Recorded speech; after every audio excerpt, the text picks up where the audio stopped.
Bonjour à toutes et à tous. Aujourd'hui, question du jour. Y a-t-il des bons ou des mauvais traders? Je vais vous répondre en 5 minutes. Le point d'entrée en trading n'est pas capital. Ce n'est pas le point le plus important. Le point le plus important, c'est comment vous allez gérer vos positions une fois qu'elles sont enclenchées. C'est ce qu'on appelle le money management. J'en avais déjà parlé. C'est ça la partie la plus importante. Vous rentrez en position dans un marché, quel qu'il soit, vous devez gérer la position. Soit avec un take profit, soit avec un stop loss, soit en utilisant les corrélations inter-paires de devises, soit en utilisant le hedging, soit en utilisant l'incrémentation des lots exponentiels ou arithmétiques. Je préconise une augmentation des lots arithmétiques. Pourquoi? Pour diminuer le risque. Alors, comment faisaient les gens à une certaine époque pour trader manuellement ou oralement, puisqu'il n'y avait pas de robot de trading? Alors, on va remonter un petit peu l'histoire. Dans les années 90, il y avait ce qu'on appelle les NIP, les négociateurs individuels de parquet. D'accord?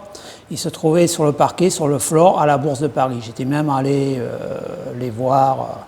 Ils avaient une veste, je ne me rappelle plus la couleur, je crois qu'elle était jaune, et derrière, il y avait marqué NIP, N-I-P, négociateur individuel de parquet. Ils travaillaient essentiellement pour la Société Générale, qui était un gros demandeur, acheteur ou vendeur de contrats futurs CAC. D'accord? Ils étaient salariés chez la Société Générale. Alors, ce que faisait la Société Générale, elle contactait ces fameux NIP, NIP sur le floor, et elle leur communiquait les ordres que la Société Générale voulait passer, et les ordres des clients, dont je faisais partie à l'époque. J'intervenais via le Minitel, pour vous dire que c'était vieux. C'est il y a longtemps, c'était dans les années 91-92. J'ai été un des premiers à utiliser le serveur, enfin, on appelait ça un serveur, je crois, un site Minitel, de la Société Générale via leur filiale Fimatex, qui était dédiée aux particuliers comme moi qui passions des ordres sur le MATIF, le marché à terme, sur le futur CAC, et sur le MONEP, le marché des options négociables de Paris. D'accord? Donc ces NIP voyaient le volume qui était demandé.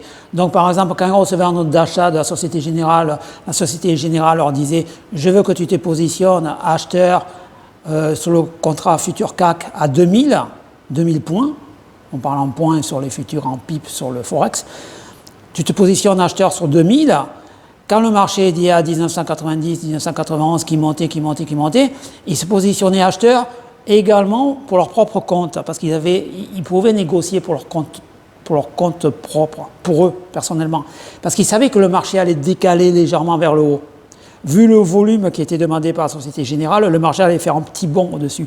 Eux se positionnaient à 2000, ils revendaient à 2001, 2002. Ils gagnaient de l'argent comme ça. Quand le marché a été informatisé, je ne me rappelle plus quelle date exactement, c'était fin des années 90, il me semble.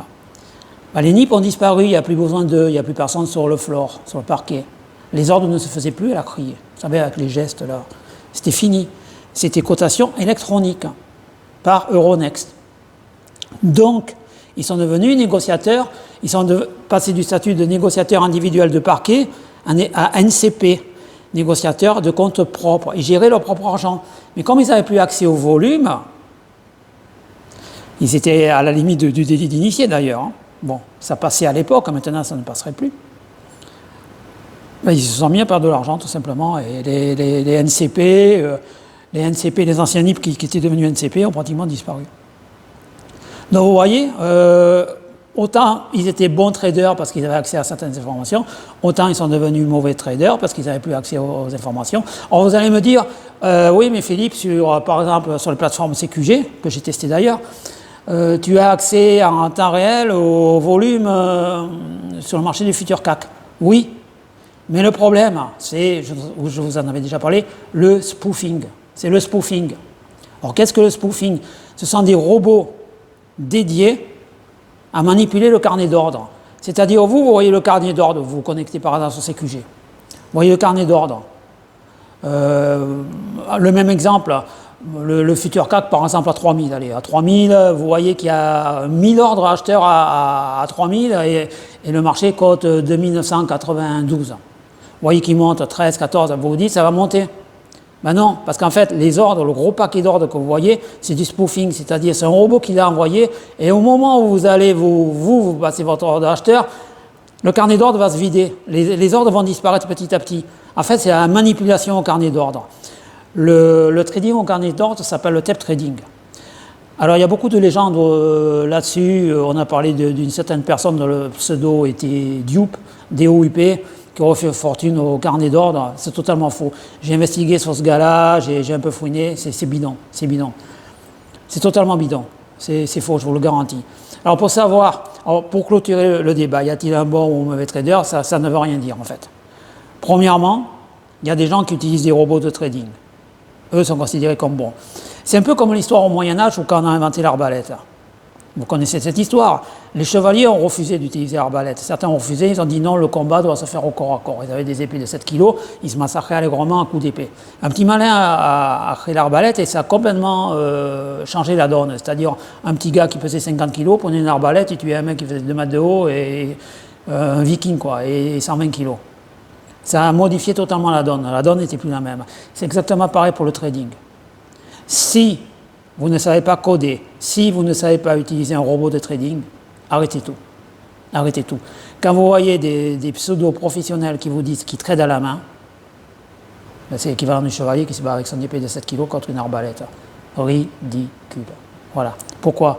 Parce que seul le robot de trading est capable de visualiser la volatilité, seul le robot de trading est capable, non pas d'anticiper le marché, mais de gérer un bon money management. Tout simplement. Bon, on ne va pas détailler plus. Hein. C'était pour faire simple. D'ici 2-3 jours, je me connecterai à nouveau sur mes comptes qui se portent très bien.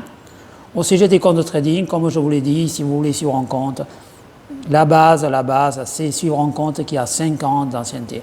Parce que mes comptes sont très bien, sont gagnants. J'ai gagné 60 000. Vous verrez, je vais les publier d'ici 2 jours à peu près. J'ai gagné 60 000 dollars sur un compte ouvert depuis février. J'ai gagné plus de 12 000 dollars sur un compte que j'ai ouvert il y a un mois. Voilà. Mais ça ne veut rien dire, je veux dire, c'est complètement aléatoire. Je vous le dis franchement, je veux dire, on ne peut pas juger un compte de trading sur des durées aussi courtes. D'accord ? C'est exactement comparable aux parties de poker. Je veux dire, un bon joueur de poker, professionnel, il dure 5 ans, 10 ans. Voilà. Parce qu'il sait gérer le money management aussi. C'est exactement la même philosophie. Donc vous pouvez avoir des chances inouïes, vous pouvez avoir un marché qui est... Là actuellement le marché n'est pas du tout volatile, ça fait des mois. Le marché des forex n'a aucune volatilité, il bouge, on va dire, en rythme peu soutenu. D'accord ? Donc mes robots de trading arrivent à analyser le peu de changement de volatilité qu'il y a. Le problème, c'est s'il y a d'une minute à l'autre, la volatilité se met à augmenter à une vitesse un peu folle, on va dire, je ne sais pas comment ces robots vont se comporter, donc je suis franc avec vous.